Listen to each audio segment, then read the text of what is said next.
Hello, everybody at the Biblioteca Terra Livre in Sao Paulo. It would be a lot more fun to be there with you today in this conference. It sounds like a really exciting conference, and I imagine a lot of really fruitful exchange will occur. I've been asked to speak about what the legacy of the Spanish Revolution can tell us about anti-fascism and what kinds of historical and political connections we can draw between the two. And so I'm going to offer some preliminary thoughts, some preliminary associations, and I'm sure you'll have a fruitful conversation about what comes to mind from them. So certainly with the Spanish Civil War, we have the best and the worst of anti-fascism, right? We have the best. We have examples of mass popular resistance to fascism and Nazism and Franquismo. We have the ups and downs of the Popular Front formation, which of course was a political strategy that was officially designated by the Communist International in 1934 after more than a decade of flip-flopping back and forth on positions about their orientation to socialism and the revolution, going from the socialists being their enemies to their supposed friends to their enemies again, and now back to being their supposed friends. But as a number of scholars have pointed out, ideas for a broader left unity also were percolating from below during this time. And really, the Popular Front was an electoral alliance that had less global success than the historical record has generally shown outside of countries like Spain and France. And when the Spanish Civil War started, it wasn't really a Popular Front initiative so much as a broader anti-fascist initiative. Anyway, the historian Joseph Franzak at Princeton University wrote a really interesting book called, it's in English, I don't know if it's been translated into Portuguese, called Everything is Possible, about the origins of broader anti-fascism. And he argues very interestingly that prior to the mid-1930s, fascism and anti-fascism were really largely political terms with meaning in Italy and the Italian diaspora. And that it was really only shortly after, Hitler came to power in 1933 that you start to get efforts to imitate fascism around the world, of course, including Brazil, and that the need to respond to that anti-fascism becomes a broader political politics that makes sense outside of that context. So this mass anti-fascism of the 1930s is, of course, intricately tied to the outbreak of the Spanish Civil War. And you also get a vision in the Spanish Revolution, you get a vision of anti-fascism that views, of course, the war and the revolution as inseparable, and argues that the real way to stop fascism is to destroy all of the roots of fascism in capitalism, the state, patriarchy, racism, and so forth and so on. And so in that sense, it is perhaps the clearest articulation then, or maybe ever, of a kind of revolutionary anti-fascism that just doesn't seek the lowest common denominator politically to oppose the far right. So with the Spanish Civil War, we have some of the best of anti-fascism, and of course we have some of the worst. Most obviously reflected in the May Day fightings, the May Days of 1937, when the Stalinist forces in Catalonia aimed to seize initially the telephone exchange operated by the anarcho-syndicalist CNT, and later to expand what was already a larger campaign against their perceived enemies on the left, particularly anarchists and Trotskyists and so forth. This is, of course, the context where you have the expansion and filling of the gulags in the Soviet Union, the show trials of alleged counter-revolutionaries, and the purges of the party ranks. And when we talk about the Popular Front, it's also important to connect that to the geostrategic interests of the Soviet Union during the time, where they were focused on solidifying the position of the Soviet Union vis-a-vis other countries, particularly Nazi Germany, and trying to avoid being isolated in an upcoming war. They didn't want to be left alone to fight Nazi Germany, and ideally they would have preferred to have countries like Britain and France fight Germany on their own, but that was not what was to happen. So I teach a Spanish Civil War class, and we talk about the debate from the Spanish Revolution between the Stalinists and the anarcho-syndicalists and Trotskyist revolutionaries who argued for revolution during the war.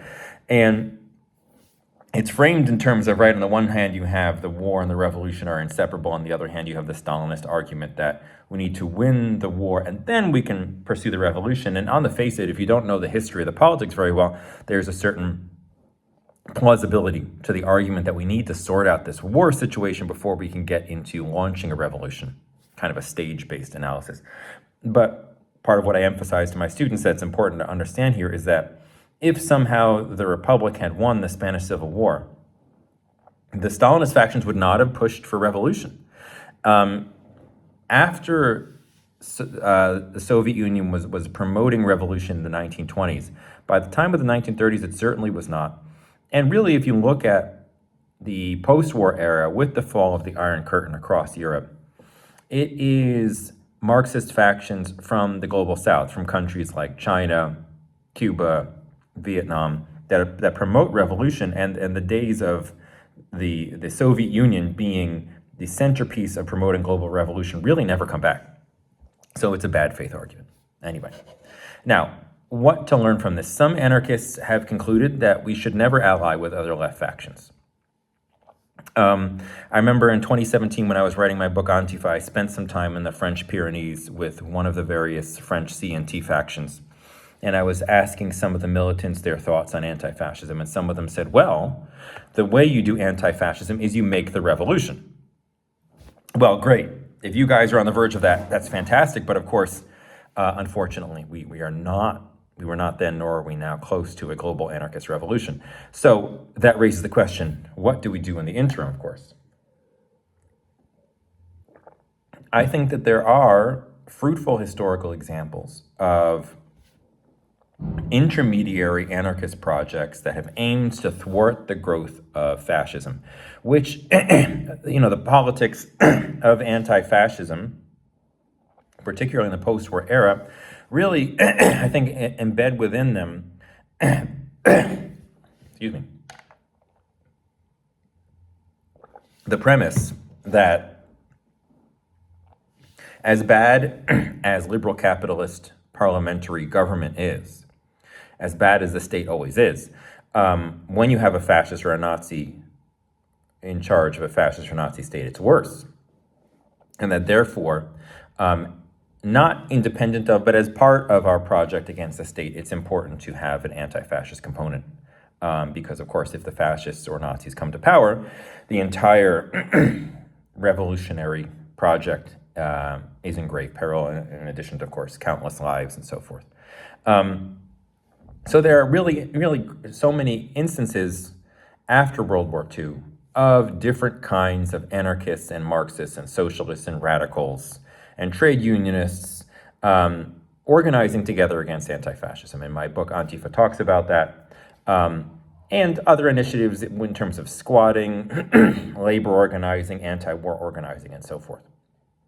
That doesn't mean that coalition-based organizing, that pan-radical left organizing is without its perils, but rather that, lamentably, from an anarchist perspective, it is often unavoidable if we really want to transform society. We really want to engage masses of people. I wrote another book called Anarchist Inquisition, which was published 3 or 4 years ago or something, about the turn of the 20th century campaigns against state repression in Spain and France in the context of propaganda by the deed and the efforts by the Spanish state and the French state to use anarchist propaganda by the deed as an excuse to attack the left as a whole, to attack any kind of anti-clerical trade unionist enemy that they perceived. And there again, you see examples of anarchists in Spain and France working with other kinds of figures that in the context of these campaigns found themselves on the same side. Republicans, different kinds of radicals, sometimes socialists, to try and push these states back away from repression, indiscriminate arrests, and executions. Going back to Franz Zach's argument about the origins of anti-fascism, he also made the thought-provoking argument that the origins of what we think of the left being today, not, or rather, in a kind of broader transnational sense, the left is something amorphous, universal, acting in different times and places. That conception of the left was a product, he argues, of the 1930s and the development of fascism and anti-fascism. That the term prior to that was used to refer to specific groups of parliamentarians and political parties in particular countries like Spain. And so, if you believe that argument, I'm sure some of you are sympathetic to it, some of you are not, that's fine. Then it asks the question, like, okay, if the left was not actually a framework that people used in the way we use it now, prior to the 1930s, then what do we make of different kinds of pan-radical left or even pan-left campaigns in earlier times? And that makes me think of my research for the Anarchist Inquisition and prisoner solidarity campaigns as one example, probably also along with different examples of labor organizing, where you get different kinds of left-wing figures participating together, not without problems, of course. But then in that sense, I think you can see those campaigns as a kind of, maybe a kind of a lead up or prequel or anticipation of the anti-fascist coalition building efforts at unity from later periods. And that moving forward, you can see how the legacy of anti-fascism has also promoted other ways of thinking about radicals and leftists working together in different times and places. I'm saying this in Spain right now. I ended up coming over here after I became the target of far-right, campaign of far-right death threats and harassment after President Trump declared quote-unquote Antifa to be a terrorist organization, although it's neither an organization nor a terrorist. And it's been interesting being over here because, of course, especially during the era of Franquismo, Spain was the country that people would flee from, not flee to. There have been interesting changes, though, in what the far right looks like in many countries, including Spain, where Vox is the leading far right party. And they, of course, are an example, along with like Rassemblement National, formerly known as Front National in France, of far-right politics aiming to distance itself from kind of an explicit neo-Nazi skinhead presence from the past, distance itself in this context from the era of the Falange, of Franco, and so forth, and create more of a kind of popular, seemingly democratic form of populist politics that tries to, in a sense, copy elements of the American far-right through different kinds of social media campaigns. Vox spokespeople have used the slogan, "Make Spain Great Again." And that, of course, has changed what it means to be anti-fascist or different kinds of strategies, which is not to say that the older form of militant anti-fascism from recent decades is gone or that it's irrelevant, but that, of course, it has sparked conversations in Spain, in the US, I'm sure in Brazil as well, about how to do a bigger, broader, more mass anti-fascism that anyone can plug into in one way or another. I was trying to think through what this might look like in the US back in the fall. That was the era of the No Kings protests in the US, where we had several really big marches. I think one was in June, one was in October or November, of millions of people in big cities, in small towns across the United States, protesting against Trump.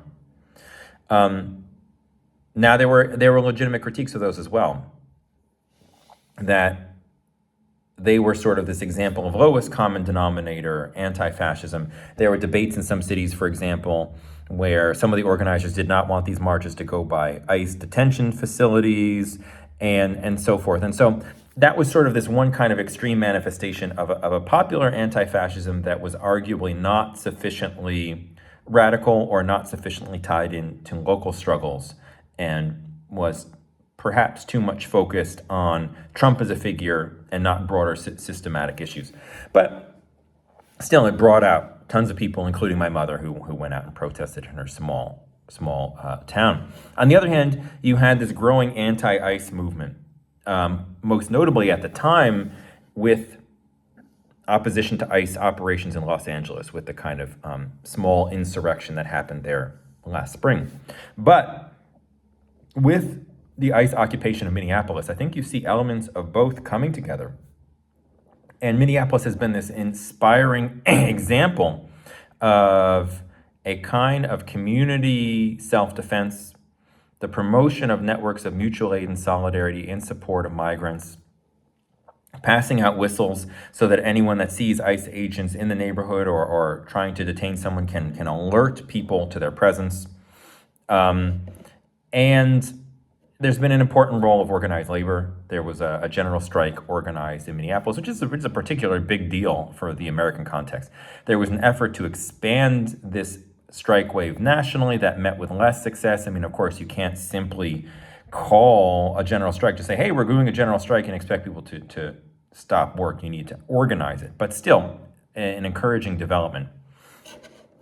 And so in Minneapolis, I think we have this perhaps model, at least for the American context, of taking the mass and taking the kind of more community-based, direct action-oriented form of 21st century popular anti-fascism and putting them together and finding a way for them both to work hand in hand. That doesn't mean that all of the sticky questions are resolved. For example, the slogan "abolish ICE" has become very popular, and that's great. And we definitely should abolish ICE. But although that slogan sort of gestures towards a stance in the direction of police abolition, it leaves space for something else to replace ICE. And if you abolish ICE and then you create another agency that's very similar to ICE, then you haven't really changed all that much. I think that we should also, and along with abolish ICE, be pushing slogans like "no one is illegal," and talking more about the collaboration between local law enforcement and ICE. Because after the chief of police in Minneapolis complained that ICE agents were making it more difficult to do their job, this liberal narrative developed that the police hated ICE just as much as anyone else. But that's not true at all, and there's countless examples of local law enforcement working hand in hand with ICE or arresting and attacking protesters who are opposing ICE. Ultimately, I think an anarchist view on anti-fascism has to look for ways to promote anti-authoritarian values, to push the envelope of strategy and tactics, while also meeting people where they are and harnessing popular demands to form an anti-fascist mass movement. That's what I think makes sense in this context, which is not to say that there can't be smaller groups who have more particular goals and targets where they carry out strategies and tactics that are not designed for mass participation, and those kinds of groups and actions can play an important role in the larger movement. But right now, in countries like the US, we need as many people as possible to be organizing against fascism. And ultimately, that kind of mass radical participation is necessary if we actually want a revolution someday.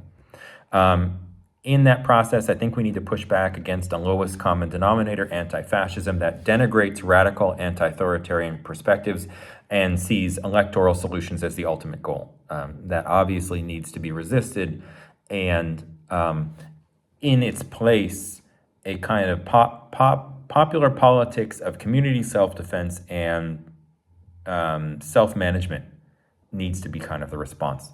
And